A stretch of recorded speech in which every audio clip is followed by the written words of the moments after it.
y servicios legales desde julio 2007, socia coordinadora de la práctica legal en México, socia líder del sector público en México, consejera independiente titular del órgano de gobierno de la Procuraduría de la Defensa del Contribuyente, comentarista de temas fiscales y administrativos en el programa de Grupo Fórmula, miembro externo de la línea de investigación de Derecho y Economía Informal del Instituto de Investigaciones Jurídicas de la Universidad Autónoma de México, integrante del Consejo Directivo ampliado de la Asociación Nacional de Abogados de Empresa durante el bienio 2015 al 2016, miembro del Comité Fiscal de CONMéxico, integrante de la Barra Mexicana del Colegio de Abogados, Comisión Fiscal y de Derecho Constitucional y Amparo, miembro de la American Chamber México, coautora del libro Derecho y Economía Informal, Retos de Política Pública del Estado Mexicano, en coordinación con la doctora Gabriela Ríos Granados.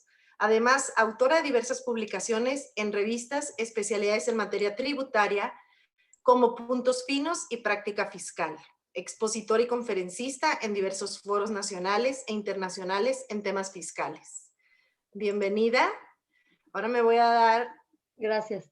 Voy a dar lectura también, que nos está acompañando el licenciado Sebastián Patiño Jiménez, quien es egresado de la Facultad de Derecho por la Universidad Panamericana, socio en el despacho Consultores y Abogados en Seguridad Social, CAS Abogados, es coordinador del Comité de Seguridad Social de ANADE Nacional, además vocal del Consejo Directivo Nacional de ANADE, vocal del Consejo General de la Abogacía Mexicana y coordinador del Comité de Seguridad Social de ANADE Nacional. Es coordinador además de la Comisión de Seguridad Social de la Academia Mexicana de Derecho Fiscal, profesor titular de Derecho de la Seguridad Social en la Universidad Panamericana de la Ciudad de México y Guadalajara, y además expositor en distintos foros nacionales e internacionales sobre seguridad social. Y también nos acompaña el licenciado Carlos Martín del Campo, quien es egresado de la Universidad Autónoma de Baja California, Campus Mexicali. Cuenta con maestría en Derecho Corporativo por la Universidad Iberoamericana. Cursó el diplomado en Derecho Laboral. Es socio del despacho Baker & McKenzie Abogados en Tijuana. Es director del Comité Laboral de la Asociación de Recursos Humanos de la Industria en Tijuana, ARITAC. Y además es director del Comité Laboral de INDEX, Zona Costa, Baja California. Subdirector del Comité Laboral Nacional de INDEX. Y además es vocal del Consejo Directivo de ANADE, Baja California. Les damos la bienvenida a nuestros tres expositores, quienes nos van a participar hoy en este excelente tema de aspectos fiscales, laborales y de seguridad social en los esquemas del outsourcing. Bienvenidos y los dejamos con el micrófono. Muchas gracias. Pues voy a hacer uso de la voz porque me dijo Javier que iba yo primero. Entonces me voy a arrancar. Gracias, siempre un honor participar con la ANADE y doble honor en este tema tan taquillero. Nos ha mantenido estudiando y ocupados a todos los abogados y creo que no es para menos. Es un tema de mucha importancia y que sobre todo convergen diferentes materias y para muestra basta un botón. Estamos aquí dando esta plática viendo los aspectos laborales, fiscales y de seguridad social porque pues el tema lo amerita, ¿no? Gracias a NADE por la invitación y a Nuria y a Javier y bienvenidos sean todos y cada uno de ustedes. Fíjense que reflexionando, hoy en la mañana platicaba con una colega y buena amiga que incluso está aquí conectada, me decía, es que a mi abogado fiscalista como que se me hace que lo sorprendieron con este tema. Yo le decía, no nos sorprendió nadie. Desde 2012 nos regularon el outsourcing y no hicimos caso. En 2012 lo que pasó fue que la redacción quedó terrible. Pero si le buscamos tantito el espíritu de la ley, en realidad lo que querían decirnos era que no estaba permitido subcontratar, salvo que se tratara de una actividad distinta a la actividad preponderante de la empresa. Y ahora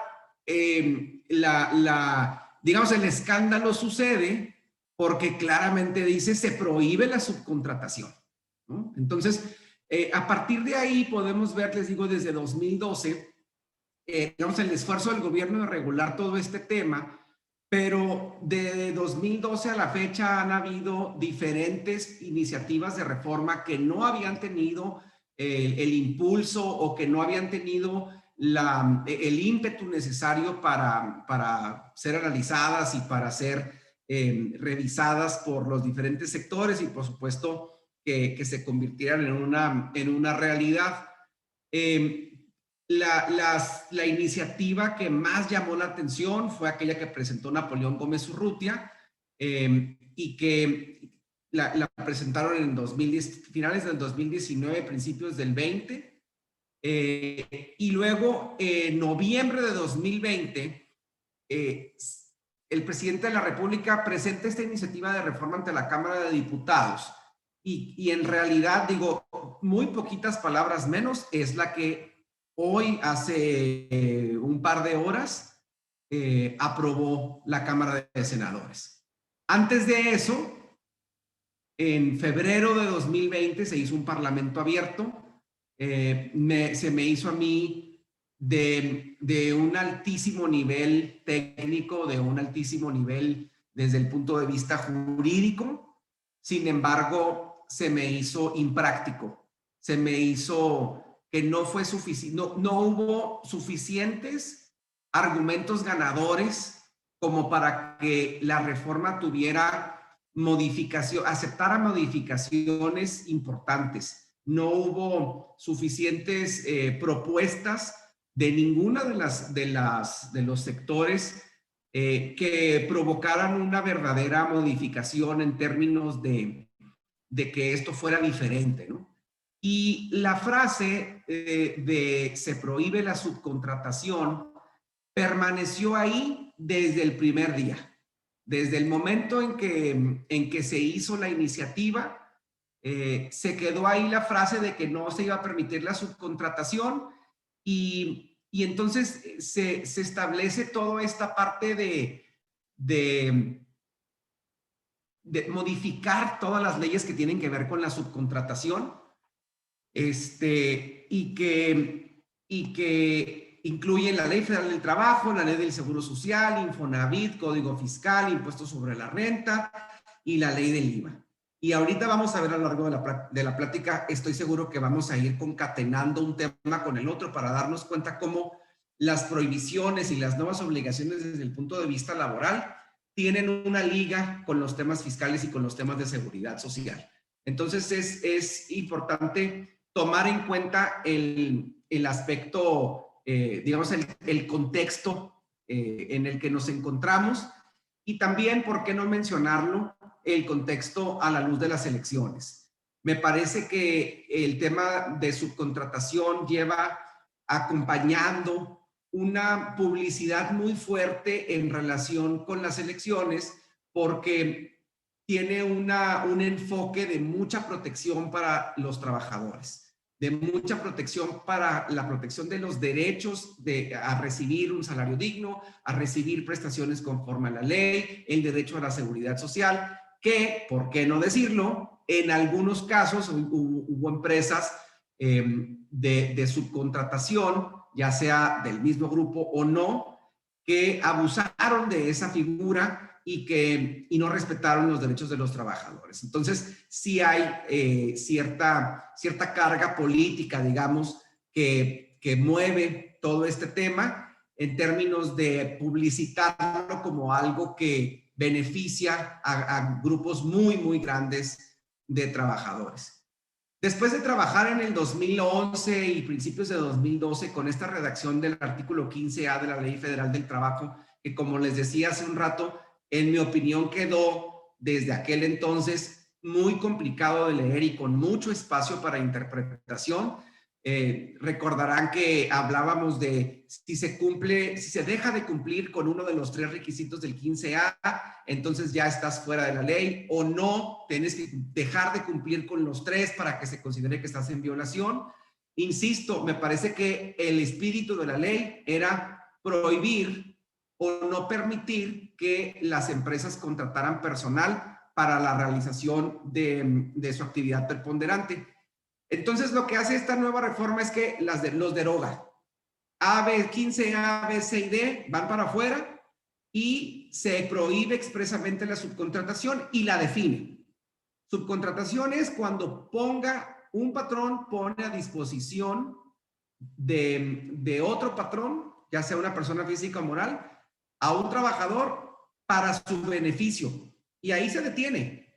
No dice para que trabaje X horas o para que trabaje X proyectos, sino que dice para su beneficio. Y entonces el tema de beneficio pues está amplísimo, ¿no? Y luego, en el siguiente artículo, permite la subcontratación para servicios especializados. Es decir, la propia ley establece dónde sí podemos utilizar la subcontratación, pero evidentemente queda pues un espacio muy chiquito. Para lo que realmente les interesa a las empresas, para lo que realmente impacta a las empresas, la subcontratación ya no va a estar permitida. Déjenme poner el ejemplo de la industria manufacturera, que es la industria con la que yo estoy más relacionado. Hay muchas empresas que tienen la necesidad de contratar personal en forma temporal o que tienen la necesidad de contratar de personal de emergencia, digamos, porque tienen de repente un pedido que tienen que sacar dentro de 2 semanas o dentro de 3 semanas.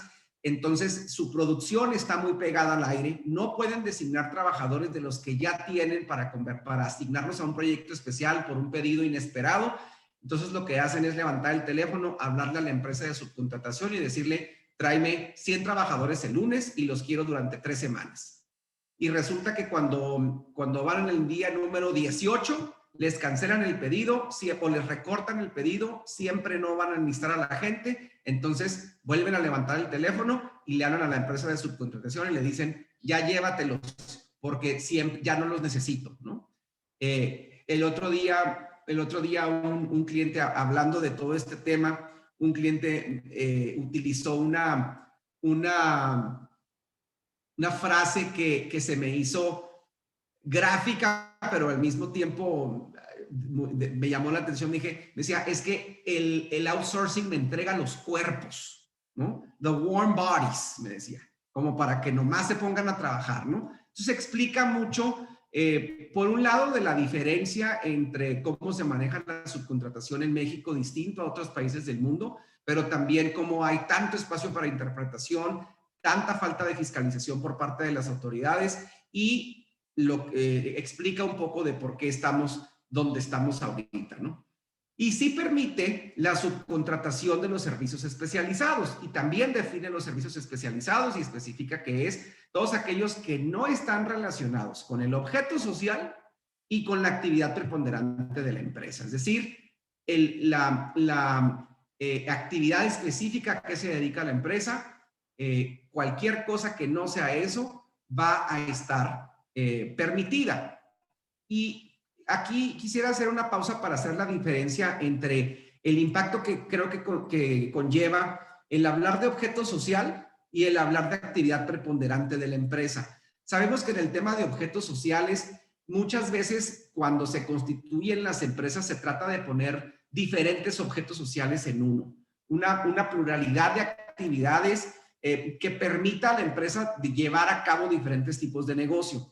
Ahorita, con el tema de subcontratación, en algunos casos eso va a afectar porque entonces tengo tan amplio el objeto social, tengo tantas actividades previstas en mi objeto social que nada es especializado porque todo está relacionado con mi objeto social. Entonces me parece que ese lenguaje tiene un impacto desde el punto de vista legal que no estoy tan seguro que se haya previsto de esa manera. Y luego el texto que habla sobre actividad preponderante de la empresa, pues ahí está muy claro. Si yo soy una empresa que me dedico a hacer carros, entonces cualquier actividad que está relacionada con la manufactura de los carros no es especializada y no la puedo subcontratar. Y ahí es donde con la ley que tuvimos en 2012, que es la que todavía está actualmente vigente, hubo mucho espacio para decir es que no es subcontratación, es un servicio especializado, es un servicio específico por tal motivo, o es una figura distinta a la subcontratación, no pongo el personal a disposición. En fin, hubo una larga lista de fórmulas para, digamos, encontrar el marco jurídico correcto bajo el cual sí se pudiera prestar un servicio que no necesariamente era especializado, pero que dentro del marco de la ley se pudiera subcontratar al personal. Insisto, ahora que el texto es tan claro y dice se prohíbe la subcontratación, solamente se puede para servicios especializados y son estos dos. Entonces, la reforma, pues el impacto real de la reforma es altísimo. Hay empresas que tienen su propia empresa de servicios y que tienen la finalidad principal de esa empresa de servicios era no solo el amortiguador desde el punto de vista legal para contingencias laborales, sino también el tema de PTU. Sin embargo, esta reforma también tiene un tope a la PTU que está establecido como el tope de 3 meses de salario o el promedio de la PTU pagada en los últimos 3 años, lo que resulte de mayor beneficio para el trabajador. Entonces ahí va a haber mucho espacio para análisis en términos de qué va a pasar con aquellos trabajadores que van a haber trabajado medio año con una empresa, los van a transferir a otra empresa, cómo vamos a sacar el promedio, con el nuevo patrón no van a tener promedio, entonces nos va a tocar aplicar el tema de los 3 meses, es decir, va a haber mucho espacio ahí para interpretación y mucho trabajo de análisis que hacer en términos de vigilar qué es lo que la ley realmente pretende proteger. Mucho se ha también hablado sobre el tema de la entrada en vigor. La iniciativa, todavía la de ahorita en la tarde, habla de que entre en vigor al día siguiente de su publicación en el Diario Oficial de la Federación.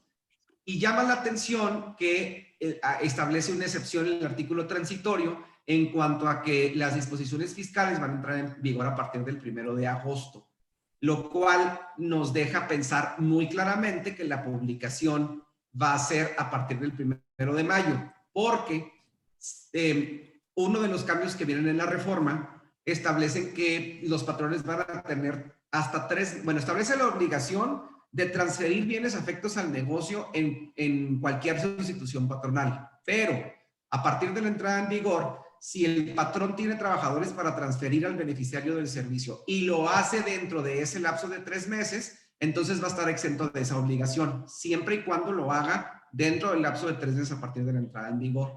Entonces, ¿de dónde salieron los 3 meses? De la mesa de trabajo famosa que ahorita les voy a platicar, pero concuerda los 3 meses para transferir trabajadores con los 3 meses para la entrada en vigor de los temas fiscales.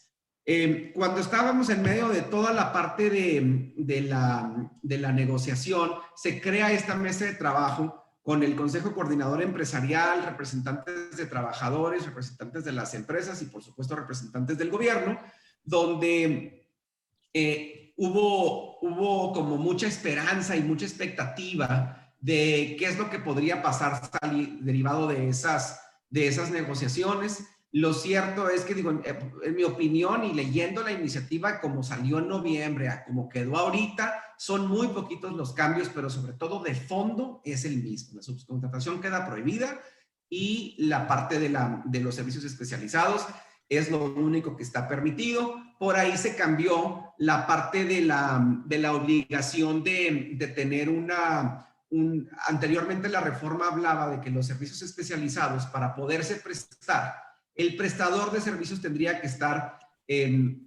con una autorización de la Secretaría del Trabajo. Se le cambió de autorización a registro. Considero que el impacto legal es importantísimo. Efectivamente, es diferente tener que obtener un registro versus tener que poder tener una autorización. Ahorita quedó en solamente un registro. Las empresas prestadoras de servicios van a poder ingresar a una plataforma de internet donde van a poner sus datos de la empresa, obviamente el nombre de la empresa, su RFC, y con la FIEL inmediatamente se va a ligar con el IMSS, el Infonavit y el SAT, y va a haber 3 rubros que se van a ir palomeando en forma automática. Si tienes palomita verde, puedes pasar a la siguiente página. Si tienes problemas con el SAT, con el IMSS o con el Infonavit, probablemente el mismo sistema no te permita en forma inmediata continuar con tu registro. Y también hay un tema de positiva ficta. Ahorita lo estaba leyendo, si mal no recuerdo, son 20 días.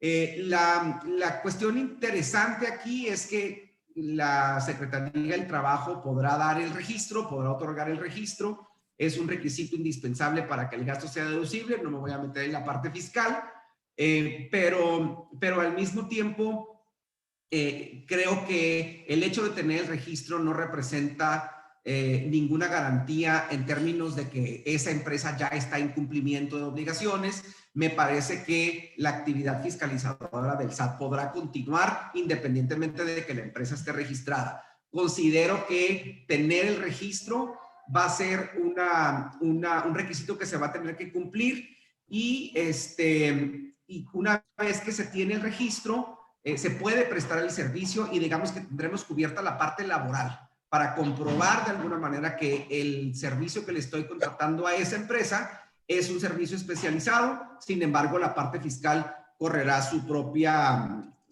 suerte, ¿no? Habla también de la obligación de tener un contrato por escrito. Ese contrato por escrito deberá detallar el objeto del contrato y el número aproximado de trabajadores que estarán siendo designados a trabajar a quien recibe el servicio, y la autorización de la Secretaría del Trabajo se tendrá que renovar cada 3 años. Este sistema digital va a estar un poco como el sistema que se utilizó para la reapertura de actividades económicas, que subieron todos los protocolos, las empresas. Un poco así va a ser, platicando con Alejandro Salafranca. Platicando con Alejandro Salafranca de la Secretaría del Trabajo, nos comentaba más o menos cómo iba a estar funcionando el sistema.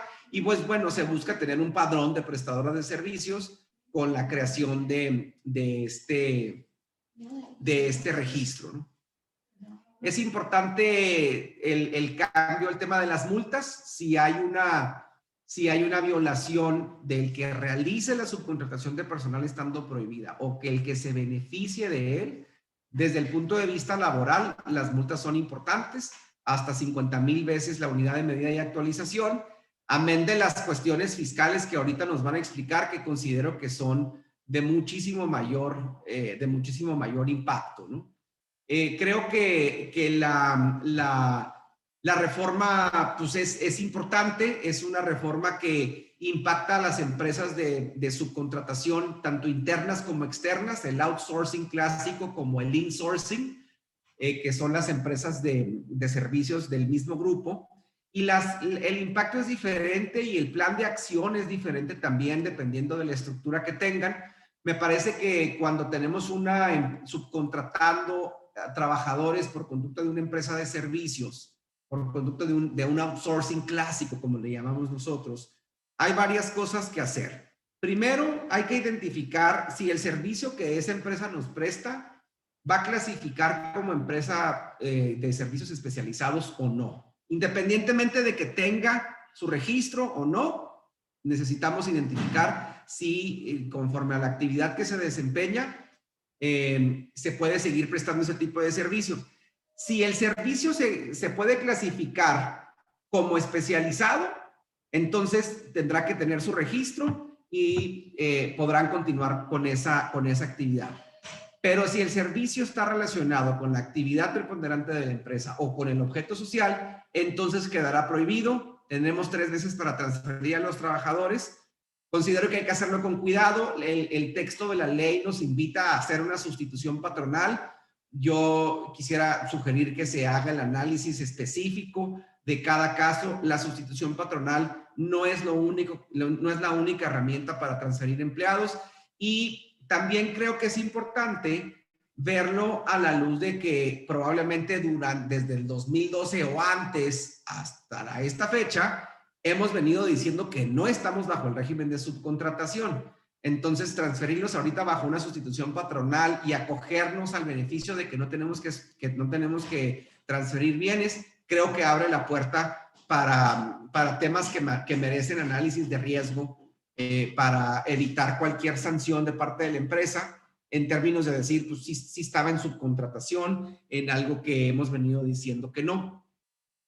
Cuando se hizo la reforma a la Ley Federal del Trabajo, una pregunta que hemos recibido mucho de las empresas es, bueno, yo uso el outsourcing para los trabajadores temporales. Ahora que no voy a poder usar el outsourcing porque los necesito para mi actividad preponderante, ¿cómo voy a poder contratar a ese personal que de todas maneras tengo que contratar? La Ley Federal del Trabajo de 2012, bueno, desde antes ya tenían diferentes formas de contratación, pero en la de 2012 se crean diferentes formas de contratación. Hablamos de contratos por tiempo determinado, por obra determinada, esos ya existían, pero también podemos poner en los contratos que tengan una duración mínima en contratos temporales de 6 meses o más, o en contratos por tiempo indeterminado, podemos tener periodos a prueba, que por regla general son de 30 días y en casos especiales hasta por 180. También podemos tener contratos de capacitación inicial, que el mismo nombre lo dice, en teoría no son contratos para que la gente trabaje, sino para que se capacite. A lo que voy es a que el mensaje que quiero transmitir es que ya hay diferentes formas de contratación dentro de la ley, han caído en desuso porque en la práctica es a veces difícil defender la temporalidad, es a veces arriesgado y complicado defender la parte de que el contrato el puesto era de naturaleza temporal desde su origen. Sin embargo, vemos eso como una opción viable para que las empresas puedan contratar personal temporal y cumplir con sus obligaciones o con sus obligaciones contractuales de producción.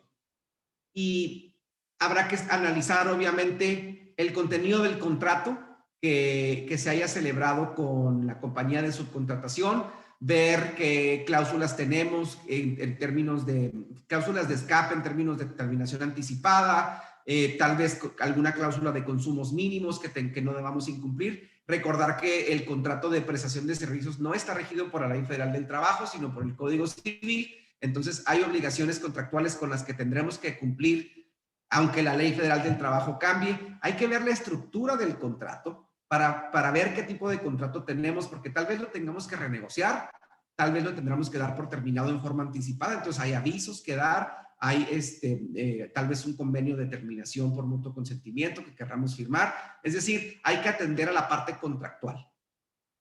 Si vamos a continuar con la relación con esa empresa de subcontratación, entonces tenemos que revisar tanto el objeto social de la empresa que contrata como de la empresa que presta el servicio para verificar que el servicio que se va a dar que no esté dentro del objeto social de la empresa contratante. Y si vamos a dar por terminado el contrato, como les decía, pues revisar cuáles son las cláusulas de terminación que tenemos disponibles. Veo cómo transfiero a los empleados de acuerdo con mi plan de operación. A ver, necesito trabajadores temporales. ¿Cuántos trabajadores tengo ahorita? ¿Cuánto tiempo los voy a necesitar? ¿A quiénes voy a transferir? Y luego la tarea interna de decir, a ver, la realidad es que tengo el 30% de mi planta productiva subcontratada porque son trabajadores entre comillas temporales, pero en realidad tienen 6 años siendo temporales. Entonces, lo cierto es que ya no tienen nada de temporales. Probablemente lo mejor sea transferirlos de una vez por todas a la nómina directa, ¿no? Es importante identificar con mucha claridad cuál es la realidad de cada empresa. Yo conozco una empresa que tiene una temporalidad muy clara en su producción. Entonces, esa temporalidad se acaba al final de julio. Entonces, nada más para cerrar con broche de oro la relación que tiene con su empresa de subcontratación, están considerando la posibilidad de subcontratar personal que de todas maneras pensaban subcontratar antes del 1 de mayo, que es cuando se espera que salga publicada la ley. Porque la relación de trabajo finalmente se va a terminar antes de que se venzan los 3 meses para la transferencia. Es decir, no los va a transferir, sino que los va a terminar antes del 1 de agosto. Entonces, digamos, a lo que voy es que hay diferentes estrategias que se pueden implementar con base en la ley y con base en la realidad de cada empresa. Y luego las empresas que tienen estructura corporativa dual, que como les comentaba, la mayoría de las veces tiene que ver con la protección para el pago de PTU, pero ahora ya va a estar topada. Y en algunos casos hay empresas que se están empezando a fusionar, hay empresas las que ya no se empezaron a fusionar tal vez ya no les alcance el tiempo por todos los avisos que hay que dar, pero hay algunas empresas que estaban hablando de fusión, otras que simplemente van a transferir a los trabajadores a la empresa operativa y van a dejar a la otra empresa ahí durmiendo. Hay diferentes estructuras que se están viendo desde la óptica de las empresas de insourcing. Y un punto que me hace recordar ahorita que hablo del insourcing, que está en la ley, es que los servicios compartidos, que son servicios prestados por una empresa del mismo grupo hacia las propias empresas afiliadas, también se considera servicio especializado y va a estar permitido. Llama la atención que tienen que cumplir con los mismos requisitos. Se tendrán que registrar, tendrá que ser una actividad que no sea relacionada con actividad preponderante y con el objeto social de la empresa que recibe el servicio. Entonces, creo que esta estructura la pueden aprovechar muy bien las empresas que desde un corporativo central comparten servicios de diferentes tipos, tal vez de mercadotecnia, tal vez de ventas. Habría que analizar con mucho detenimiento cuál es la estructura, pero por ahí hay un espacio para que esas empresas de servicios compartidos puedan continuar así, como les comento, con el registro de todas maneras, ¿no? Entonces, creo que esta reforma es una reforma que se espera que entre en vigor a partir del 1 de mayo, así es como se ha venido anunciando. Creo que va a tomar su tiempo en hacer un aterrizaje que nos permita identificar con claridad cuáles son los verdaderos impactos ya en la práctica. Sin embargo, es tan tajante el texto que creo que hay muy poco espacio de maniobra. Pues hasta ahí mi participación. Estoy a la orden para cualquier pregunta o no sé si al final vayan a hacer todas las preguntas. Muchísimas gracias. Ya te hicieron algunas preguntas, Carlos, si quieres. Sí, a ver. Ante las altísimas ver. multas y sanciones, resulta conveniente decirle a los clientes que sigan en insourcing y apostarle a interpretaciones de la autoridad. ¿Qué sugieres? Eres muy valiente, Aurelio Espinosa. Yo no le recomendaría a un cliente que corra riesgos de ese tipo. Creo que va a haber mucho espacio para interpretación, pero me parece miren, una de las cosas que yo he venido diciendo desde diciembre de 2019 y escuchando a veces las barbaridades que dice nuestro queridísimo presidente, es que hay que empezar a creerle al señor, hay que empezar a creerle al gobierno. Las cosas que nos ha dicho, que nos ha prometido, muchas las ha cumplido, aunque sean bizarras. Una de ellas es esta. Mucha gente pensó que esta reforma no iba a pasar. Mucha gente pensó que la negociación con el Consejo Coordinador Empresarial iba a tener un resultado más favorable para las empresas de subcontratación y no fue así. Entonces, cuesta un poco de trabajo pensar que se va a poder generar un esfuerzo coordinado entre la Secretaría del Trabajo, el Seguro Social y el SAT, pero yo prefiero creer que sí y que no pase que al revés. Depende mucho del negocio, depende mucho de los riesgos que el negocio está dispuesto a tomar, depende mucho de los riesgos realmente, ¿no? Yo es un riesgo que ahorita no recomendaría, salvo que se justifique desde la óptica de negocios. Si el negocio está dispuesto a correr un riesgo así y está dispuesto a vivir con amparos tal vez o en medio de litigios que no se puedan ejecutar, probablemente haya algunos negocios que sí. ¿Podría explicar cómo se debe entender poner a su disposición de otra persona para su beneficio? Qué buena pregunta. Carlos. Sí, adelante, Javier. Oye, mira, sugerencia de los expositores. Me están pidiendo a ver si nos vamos corrido con las 3 exposiciones y preguntas y Listo. respuestas. Lo contestan entre los 3 al final. ¿Qué te parecen? Excelente, gracias. Gracias, Carlos. Entonces le cedemos la voz a la licenciada Pilar, Teresa Pilar. Muchísimas gracias. Muchísimas gracias por la invitación nuevamente y con gusto les platico la parte fiscal para después dejar la parte de seguridad social a Sebastián, que por ahí tendrá también algunos temas interesantes que platicar con nosotros. Como nos acaban de compartir, esta reforma en materia de subcontratación es una reforma que abarca diversas modificaciones a todo un sistema jurídico y que no solamente tuvo que ver con... Yo sí creo que la columna vertebral de esta reforma obviamente es la Ley Federal del Trabajo, eso no tengo ni la menor duda, pero el resto de las disposiciones legales también son relevantes porque como lo comentaban, la reforma lo que busca es no solamente dar una protección al tema de los trabajadores, sino también blindar algunas situaciones, tanto desde la perspectiva de seguridad social de la que platicará Sebastián, como de temas fiscales, en donde se habían estado dando situaciones que llevaban a la defraudación fiscal. El fisco no encontró la manera adecuada, no obstante múltiples reformas que se tuvieron en materia tributaria para tratar de frenar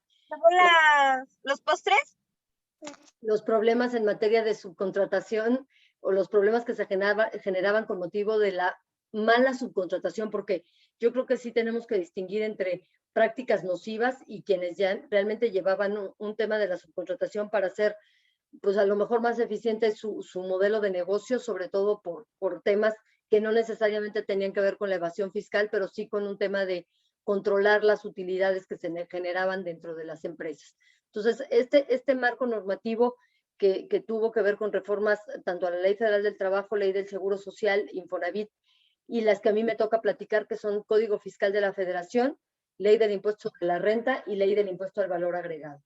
Aquí, en los ejes rectores de esta reforma, por lo tanto, sí vemos un tema de la protección efectiva a los derechos de los trabajadores, pero también vemos temas relacionados con inhibir, como les comentaba, la simulación a esquemas de subcontratación, evitar la evasión fiscal derivada de esquemas de subcontratación y, obviamente, pues, mejorar la solvencia de las finanzas públicas. Con esto comentado y con esto dicho, un tema relevante es lo que te establece el Código Fiscal de la Federación.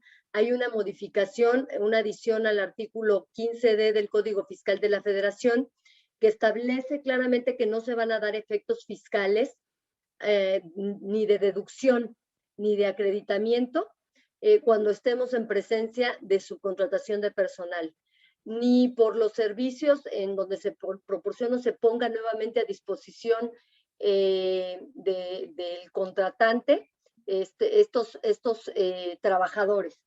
Y aquí, bueno, pues retoma un poco o en un mucho lo que te establece la Ley Federal del Trabajo, pero da su propia definición el artículo 15D del Código Fiscal de la Federación. Y obviamente aquí llama la atención y quiero señalar que respecto a este tema, también cuando se habla de la posibilidad de dar o de sí contratar servicios especializados, también ahí nos establece una serie de requisitos muy parecidos a los que establece la Ley Federal del Trabajo, en donde nos dicen claramente que para efectos de la prestación de servicios especializados, estos servicios no podrán abarcar temas contenidos en el objeto social, temas relacionados con la actividad económica de la empresa o de la actividad preponderante.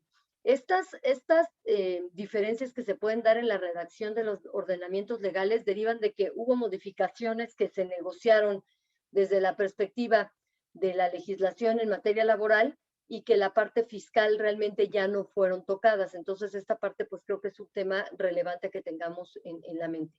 Ahora, también el artículo 15D nos da su propia definición de lo que se considera subcontratación, que no es otra cosa que la misma definición, es nada más a forma de reiterar y en vez de remitir a la legislación laboral, dar una definición propia, que es otra vez cuando una empresa, persona física, bueno, más bien cuando una persona física o moral proporciona trabajadores propios en beneficio o los pone a disposición de un contratante. O sea, la definición es prácticamente lo mismo.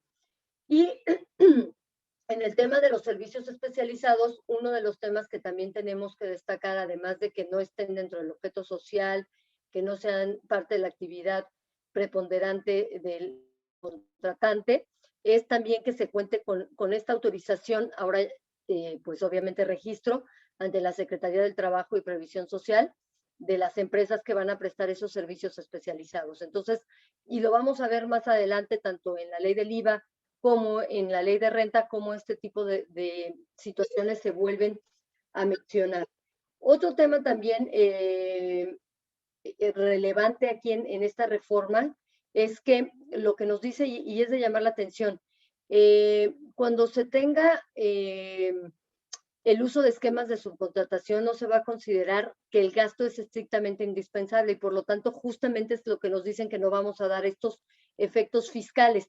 Es curioso porque en el código nos dicen no vas a dar efectos fiscales y dentro de la ley de renta, que es la que propiamente regula las deducciones, y dentro de la ley del IVA se establecen requisitos y condicionantes para efectos de poder deducir erogaciones relacionadas con servicios especializados y una prohibición clara y contundente de que no podrás deducir erogaciones relacionadas con subcontratación de personal. Entonces creo que la norma puede parecer reiterativa. Aquí el tema interesante es que yo lo que visualizo es que el Código Fiscal de la Federación lo que está haciendo es una construcción normativa que tiene como propósito generar sanciones tanto económicas, multas, que esas no son las que más me preocupan, sino toda la parte que tiene que ver con las sanciones de carácter penal, porque hay una cuestión interesante aquí sobre la criminalización en el caso de tener algunas actividades relacionadas con la subcontratación de personal o con la simulación de lo que hablaremos ahorita unos minutitos más adelante. Otra de las cosas que se incorporan en el Código Fiscal de la Federación tiene que ver también con el tema de la responsabilidad solidaria. Aquí se establece que tanto las personas físicas como las morales que reciben o contraten servicios u obras especializadas, en términos del artículo 15D del Código Fiscal de la Federación, van a ser responsables solidarios por las contribuciones que se hubieran causado a cargo de los trabajadores, de los que ellos se vean beneficiados por la prestación del servicio. Me refiero a servicios especializados, no a los servicios de subcontratación. Hay un requisito adicional que a mí se me pasó comentarles y creo que vale la pena que lo mencionemos en relación con el tema de servicios especializados para efectos de la legislación fiscal.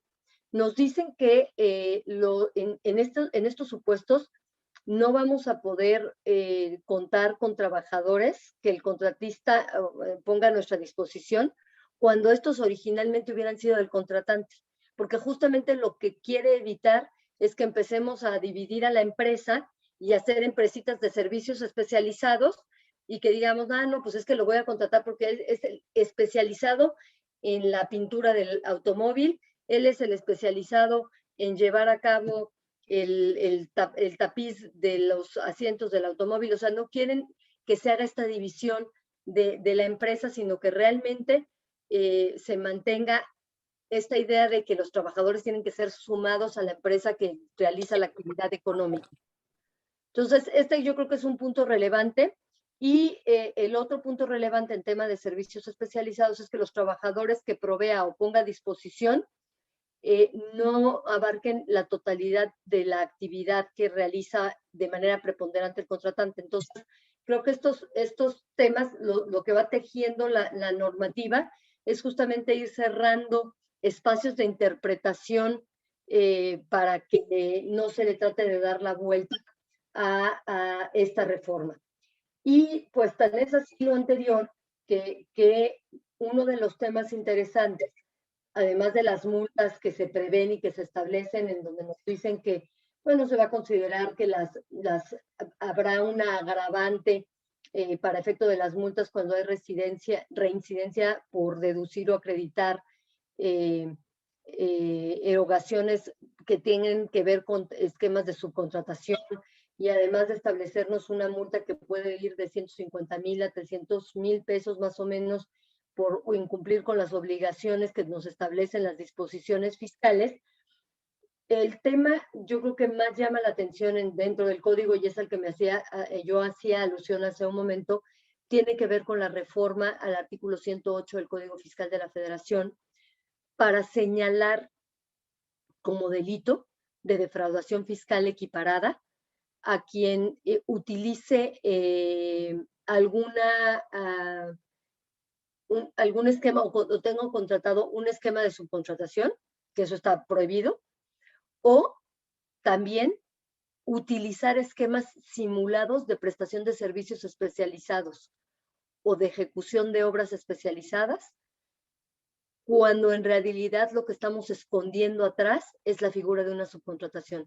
Y creo que ese tema es sumamente relevante, porque para todos aquellos que piensan en hacer estructuras en donde, bueno, yo voy a tratar de demostrar que se trata de un servicio especializado, y voy a hacer que la empresa consiga el estar registrado y estar de alta en el patrón, en el padrón que debe llevar la Secretaría, pero cuando en realidad lo que están realizando es la actividad económica de la empresa que está contratando esos supuestos servicios especializados, el tema ya no nada más es un tema de no tomar una deducción, no es nada más el tema de no poder tomar el acreditamiento, no es nada más el tema de una multa desde la perspectiva fiscal o desde la perspectiva laboral, que también es muy cuantiosa, sino que estamos hablando ya de un tema de prisión preventiva.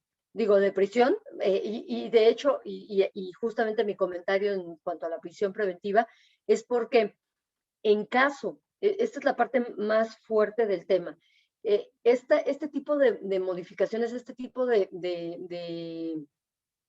pues de tipos penales que se están generando a través del código, tenemos que recordar la reforma que se dio anteriormente, en donde en materia de penal se consideró como delincuencia organizada cuando dos o más personas se ponen de acuerdo para realizar una conducta. Y pues cuando tienes una persona que por un lado presta un servicio y otra que lo contrata, pues claramente ahí hay dos personas. Entonces esto será tratado como delincuencia organizada y por lo tanto no procede el tener el derecho a llevar un proceso fuera de prisión, sino que aquí procede la prisión preventiva oficiosa. Y esto pues implica que el representante legal de la empresa tendrá que pasar el proceso para poder demostrar que realmente no cometió una conducta delictiva, pues en prisión. Y esa es la parte muy, muy complicada de este tema, por lo tanto es muy recomendable que se vigile, que se tenga bien documentado cuando los casos de contratación de servicios especializados se tengan que llevar a cabo, para que realmente se pueda demostrar que no se trata de una simulación, sino que es un acto verdadero, que es un acto real que se está llevando a cabo y que por lo tanto no nos ubicamos en el supuesto normativo del artículo 108 del Código Fiscal de la Federación. Bueno, pues dejamos ahí el tema que tiene que ver con Código Fiscal de la Federación para pasarnos ya a las modificaciones aprobadas en materia de renta, en donde se adiciona un tercer párrafo a la fracción quinta del artículo 27 de la Ley del Impuesto sobre la Renta, en donde se establecen que para poder llevar a cabo la deducción de los gastos que tienen relación justamente con este tema de los servicios especializados u obras especializadas, se deben de cumplir ciertos requisitos. Entre esos requisitos está el tener la autorización vigente emitida por la Secretaría del Trabajo y Previsión Social, el contar con los FDIs por concepto de pago de salarios de los trabajadores, de quien está prestando el servicio, tener el acuse de recibo de los pagos y el entero de las retenciones de impuestos afectados a esos trabajadores, así como el de las cuotas obrero-patronales al IMSS y también las aportaciones al Infonavit. Entonces, para poder yo tomar la deducción de un servicio especializado, tengo que cumplir con estos requisitos que me establece la ley de renta para poder llevar a cabo esa deducción. Y el artículo 28 de la propia ley en su fracción 33 nos establece muy claramente que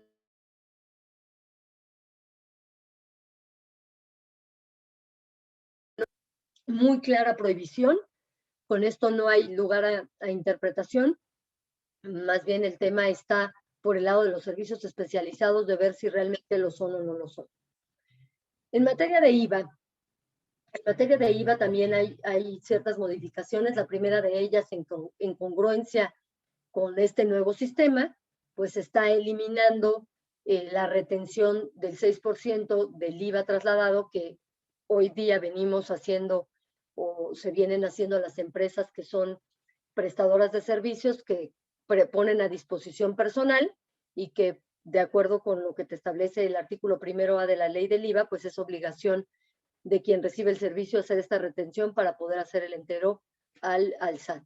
Entonces, esto se elimina, y se elimina porque, bueno, obviamente viene una adición a un tercer párrafo en el artículo 4, en donde nos dicen que no será acreditable el IVA trasladado en los siguientes supuestos. El primero de ellos es cuando un contratista, persona física o moral, proporciona trabajadores propios en beneficio o a disposición de un contratante, que claramente es la definición del concepto que está prohibido tanto por la Ley Federal del Trabajo como por el Código Fiscal de la Federación.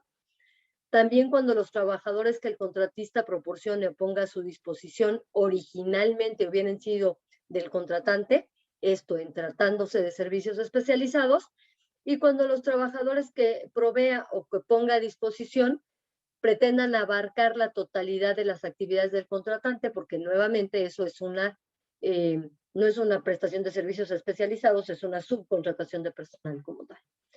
Y aquí también en el artículo 5, en su fracción segunda, nos establecen requisitos para que proceda el acreditamiento. Recordemos que para el acreditamiento en materia de IVA, lo primero es que tenemos que cumplir con que sea deducible para renta. Entonces, si no cumplimos con los requisitos de renta y no es deducible para renta, pues tampoco lo sería el acreditamiento procedente para efectos del IVA.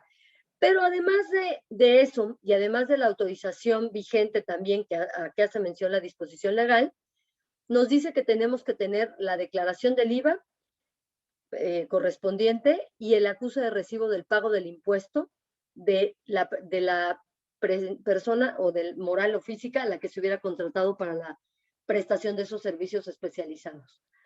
Y aquí nos establece también una regulación de cuándo tenemos que obtener esa información, y en caso de que no se obtenga conforme al tiempo, que es el mes siguiente al que se realizó el pago y se llevó a cabo el traslado del impuesto, tendríamos que estar presentando una declaración complementaria para eliminar el efecto del acreditamiento porque no hubiéramos cumplido con los requisitos. Y hasta en tanto no cumplamos con los requisitos, no podemos tomar ese acreditamiento. También, como ya Carlos lo comentaba en su conversación, vale la pena mencionar las disposiciones transitorias, contrario a lo que originalmente se había venido señalando tanto por la jefa del SAT como por las autoridades laborales como Salafranca. Pensábamos que la materia fiscal no iba a tener transición y que la que iba a tener una transición muy clara era la laboral. Sin embargo, creo que la transición que quedó más clara fue justamente la fiscal, porque se establece que en materia de entrada en vigor de las normas de carácter fiscal, estas se van a ir hasta el 1 de agosto de este año. Entonces, esto nos permite saber que durante estos meses, aunque se publique la reforma y aunque entre en vigor a partir de su publicación, que se espera que sea el 2 de mayo, como se ha dicho por muchas personas, lo cierto es que la parte fiscal sí vamos a tener un periodo de transición para la aplicación normativa. Entonces, creo que estos son los temas relevantes. Bueno, hay un punto adicional que creo que puede ser interesante, que también estuvo dentro de las mesas de negociación y que seguramente genera mucha inquietud y que tiene que ver con el tema de la PTU, pero tiene que ver con la forma de hacer este cálculo, la interpretación de a qué se refiere el artículo 27 y si se elimina el cálculo previsto primero en la fracción segunda. Creo que ese es un tema relevante. Se está estableciendo como tope máximo el tema de los 3 meses de salario. También se establece un promedio de los 3 últimos años de la PTU del trabajador, pero eso creo que es el tope máximo. Sí tenemos que ir primero a ver la parte de la generación de utilidades y a ver el concepto de los días trabajados por el trabajador, este concepto que está previsto en la fracción segunda y que en mi opinión no dejó de tener aplicación, pero creo que esto va a ser un tema relevante para efecto del cálculo de la participación de los trabajadores en las utilidades de la empresa. Y bueno, pues por mi parte sería en este momento todo. Yo creo que muchas dudas tenemos en relación con cómo se va a aplicar toda esta reforma, pero me parece que le puedo ceder ahorita la palabra a Sebastián y posteriormente, pues en la sesión de preguntas y respuestas podemos profundizar respecto de algunos temas que les sean de interés. Muchísimas gracias.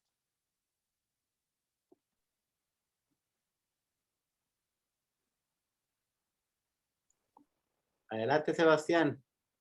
Gracias, Javier. Hombre, qué exposición la que han hecho Carlos y Pilar sobre los efectos de esta reforma que se viene en las materias laboral y fiscal.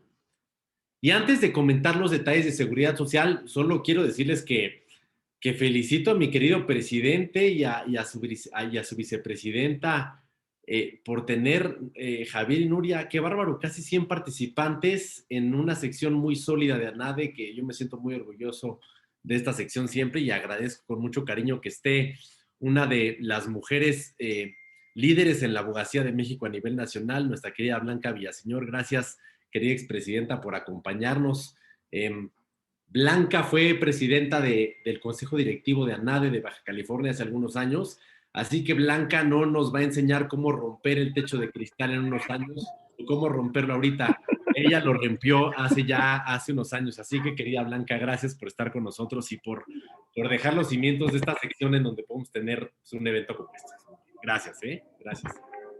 A ver, amigos, ¿qué temas tan interesantes han planteado ahorita Carlos y mi querida Pilar sobre la subcontratación? ¿Qué pienso yo que como abogados de empresa tenemos que tener presente sobre la subcontratación? Un tema genérico y luego el tema específico sobre la materia que es mi área de práctica, que es la seguridad social. El tema genérico. Señores abogados de empresa y abogados asesores de empresa, este no es un tema de un solo practicante del derecho. Hay que dejar el ego a un lado, y no porque esté presente, pero porque puede estar presente. El tema de la regulación de subcontratación no es privativo de una sola área del derecho, de un solo abogado, de un solo despacho o de una sola empresa.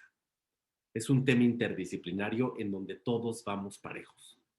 Va parejo en el grupo interno de la empresa, el director legal, el director de finanzas, el director de compliance, muy importante, quizá el más importante de todos, compañeros abogados, el director de operaciones. ¿Cómo opera una empresa que lo hace distinta a otra? Para que lo asesoremos en función del traje que tiene a la medida esa empresa.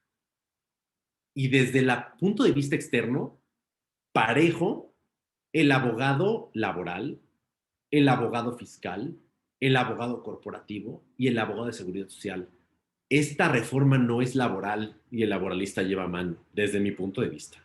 No es fiscal y el fiscalista lleva mano. No es de seguridad social y el de seguridad social lleva mano. Y no es corporativo porque hay que documentar todo y lleva mano. Tenemos como ANADE la obligación y la humildad de asumir que es una materia interdisciplinaria en donde todos juntos tenemos que poner, uno, entendimiento para saber qué está pasando y dos, soluciones legales para las personas que se asesoran con ANADE. Entonces, a partir de ahí, yo les comento qué ópticas hay desde el terreno de la seguridad social, que no es la materia líder en la subcontratación y tampoco es la laboral y tampoco es la fiscal. Desde mi punto de vista personal, esta es una reforma puramente recaudatoria. No es una reforma laboral, tiene el disfraz de laboral y tiene una muy importante capa laboral que debemos cumplir y cubrir. Pero es una reforma que en su esencia es recaudatoria, ni siquiera fiscal ni tributaria, es recaudatoria. La finalidad de esta reforma dará, si se cumple, una gran cantidad de ingresos al gobierno federal y por lo que hace la materia que yo desarrollo, que es la seguridad social, un gran espectro de cobertura a los trabajadores que están laborando en un esquema formal. Bien, bravo, bravo. A ver, la seguridad social es un derecho humano reconocido así en la Constitución Federal y en los tratados internacionales de los que México es parte. Pero la seguridad social no cubre a la totalidad de la población en México, solo aquellos que están en un régimen de contratación formal. Y hoy esta reforma quizá abrazará un poco más de gente. Vamos a verlo un poco por ese lado. No hay paternidad de ninguna materia, de ningún despacho, de ningún gremio ni de ningún colegio sobre esta reforma. Tengamos la humildad y la capacidad de juntos poder aportar lo mejor para entender qué está pasando con un monstruo o un bodrio jurídico con el que tenemos que lidiar y con los que tendremos que lidiar en más tiempo. Así que le agradezco mucho a Nuria y a Javier que me han hecho el favor de invitarme y les cuento a ver qué pasa en materia de seguridad social. A ver, la subcontratación no es nueva para el derecho de la seguridad social. Para lo que tiene que ver con el IMSS y con el Infonavit no es nueva la subcontratación. La ley del Seguro Social fue el primer ordenamiento en todo el orden jurídico mexicano que reguló por vez primera la subcontratación en México. Fue en 2009 y por una razón muy sencilla. Al IMSS no le interesa regularizar el empleo en México, fomentar el empleo en México, fomentar el empleo digno, la recaudación adecuada, no. Al IMSS únicamente le compete cumplir con la obligación de proporcionar el servicio público de seguridad social a las personas que tienen derecho a él. Y para eso alguien lo tiene que pagar. ¿Quién? El Estado. ¿Quién? Los trabajadores. ¿Y quién? Los patrones.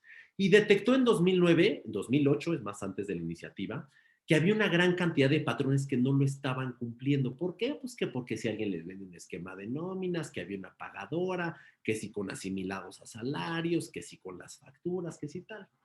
Oye, que si el empleo no se está cumpliendo en México, pues que la Secretaría del Trabajo se encargue de ello. Al IMSS nada más le corresponde medir el trabajo y otorgar el servicio público de seguridad social, de seguro social, técnicamente. Entonces, por eso el IMSS fue un gran interesado en que en 2009 se promoviera la primera reforma que reguló a la subcontratación en materia a nivel nacional, ¿no? La materia de la subcontratación a nivel nacional. ¿Y qué reguló? Menciono qué reguló porque eso es lo que hay en el derecho vigente actual y qué es lo que se va a suprimir y a dónde vamos a partir de lo que ya vimos en materia laboral y lo que ya vimos en materia fiscal. A ver, ¿qué es lo que hay hoy en materia de seguro social? 1. Se definió qué es la subcontratación. 2. Se definió un esquema de responsabilidad subsidiaria en materia de subcontratación. ¿Qué quiere decir esto? Que el IMSS primero tendrá que ir a auditar a quien preste el servicio de prestación de servicios de personal. Compañeros laboralistas, no me cuelguen del palo mayor de la cruz, sin menos en Baja California que hace mucho calor, pero voy a decir el término incorrecto. De suministro de personal. Eso se reguló. A quien suministrara personal a un tercero. Responsabilidad subsidiaria. El IMSS primero habría de ir con quien presta el servicio y segundo con quien se beneficia del servicio. Pero primero el IMSS tendría que auditar a quien presta el servicio. Asegurarse de que no está cumpliendo con sus obligaciones en materia de seguridad social, que es muy fácil, que paguen completo, que paguen a tiempo y que paguen por la totalidad de los trabajadores que están cotizando. Nada de que estos son asimilados a salarios, estos son por nóminas, estos son con salario mínimo. Paga por los que tienen que ser. Paga a tiempo y págale bien al IMSS. Si tú, prestador del servicio, no los cumples, entonces responsabilidad subsidiaria. Me voy con el beneficiario del servicio. Una vez que haya acreditado que contigo, prestador del servicio, no logré acreditar ese cumplimiento. Eso es responsabilidad subsidiaria, lo sabemos, abogados, teoría general de las obligaciones. ¿Qué otra cosa se reguló? A ver, si se va a regular la subcontratación por medio de la cual una empresa pone a disposición trabajadores de otra para el beneficio de otra, entonces esta empresa que pone a disposición trabajadores podrá hacerlo para distintas empresas. Sí, claro. Yo, empresa que pongo a disposición trabajadores. Ay, pasó un gato, alguien dijo el gato, seguro pasó Tomás por aquí, una disculpa. A ver, si yo empresa prestadora de servicios de personal, pongo a disposición trabajadores de otra, ¿esos trabajadores a qué empresa van? ¿A una minera clase quinta? ¿A una constructora clase quinta? ¿A un despacho de abogados como el nuestro clase primera? Tendríamos entonces, si se creó el artículo 75 de la Ley del Seguro Social, existe la posibilidad de tener un registro patronal por cada clase que el prestador del servicio de personal va a dar a sus clientes. Oye, yo soy, hombre, ponemos los ejemplos más comunes, Manpower Adecco. Voy a prestar personal a una gran cantidad de patrones en México. Los patrones que van a la construcción, clase quinta. Los patrones que van a la fabricación de perfumes, clase cuarta, tercera. Los patrones que van a un despacho de contadores, clase primera. Tengo a los trabajadores y a los patrones cada uno en su registro patronal. Se crea eso. Siguiente, ¿qué se crea en 2009? La obligación de presentar una serie de información periódica, trimestralmente, tanto por parte de quien preste el servicio de personal como de quien lo recibe. Trimestralmente ambas partes contratantes tendrán que presentar información al IMSS para que el IMSS pueda hacer este cruce, este match de información, y ahí donde falle el match, decir, creo que esta empresa la tengo que auditar. Y sexto, último, un esquema de responsabilidades y de sanciones. El que no presente la información pues tendrá que pagar una cantidad de dinero. Okay. ¿Qué pasó en la realidad? Se reguló bien. Llegó 2012, la Ley Federal del Trabajo regula por primera vez la subcontratación, entonces ya sabemos qué es subcontratación en materia laboral. ¿Pero qué creen? Que lo que se regula en 2012 es distinto a lo que se reguló en 2009 en materia de seguridad social. No son pares los ordenamientos, pero bueno, se regula en 2012. ¿Qué otra cosa? Nadie cumple con la obligación, o muy pocos patrones cumplen con la obligación de entregar esta información trimestral para que el IMSS haga sus matches. Y no faltó el patrón descarado que dijo, yo no voy a cumplir y de una vez pago la multa del año. A ver, tengo que presentar la información trimestralmente. ¿Eso cuánto es? 4 veces al año. Ahí te van las 4 multas. Son bien baratas, de 27,000 pesos. No pretendo presentar la información. El IMSS no tenía capacidad o intención para poder fiscalizar auténticamente al que hacía pillaje en la subcontratación. Entonces, ¿qué pasó? Se regula en materia laboral, ya lo explicaron bien, se regula en materia fiscal, se le da un tratamiento específico en materia de lavado de dinero, se le da un tratamiento específico en materia penal tributario, y ahí es cuando toca la autoridad, el órgano más sensible del cuerpo humano. ¿Cuál es? El bolsillo. Le tocas al empresario el bolsillo y ahí dice, ah, caray. ¿Qué se regula hoy? ¿Qué es lo que cambia hoy, amigos, en materia de subcontratación por lo que hace Seguridad Social? Primero, se homologa la contratación de servicios especializados y obras especializadas a lo que dice la Ley Federal del Trabajo, es decir, desaparece esta disparidad que existía entre la Ley del Seguro Social y la Ley Laboral. Hoy, ¿qué se entiende para efectos de seguridad social por subcontratación? Lo mismo que se entiende para la Ley Laboral y que ya fue explicado. Contratación de servicios especializados y de obras especializadas. Ya no hay disparidad.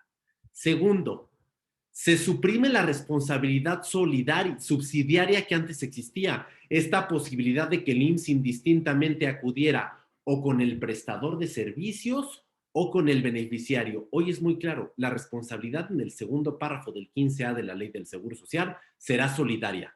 Es decir, el IMSS indistintamente puede decir por quién va, y por quién va a ir por el beneficiario. ¿Por qué? Porque la mula no era arisca. Esa es la realidad pura y dura.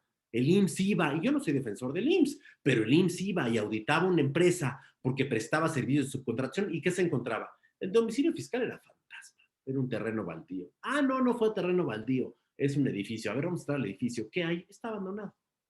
Ah, no, no está abandonado, hay gente. Ok, toco la puerta, dejo un citatorio, me apersono al día siguiente con mi notificación.